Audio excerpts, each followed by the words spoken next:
राज्यातील पेट्रोलच्या विक्रीमध्ये 23 मार्चपासून सरासरी 23% वाढ झाली आहे, तर डिझेलच्या विक्रीमध्ये तब्बल सरासरीच्या 52% वाढ झाल्याची माहिती समोर येते. एकीकडे इंधन टंचाई असल्याच्या चर्चा आहेत, तर दुसरीकडे डिझेलच्या विक्रीत आणि पेट्रोलच्या विक्रीमध्ये 23 मार्चपासून 52% आणि 23% वाढ झाल्याची माहिती मिळते.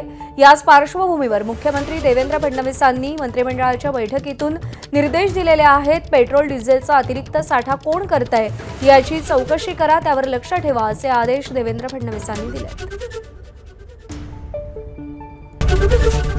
एबीपी माझा, उघडा डोळे बघा नीट.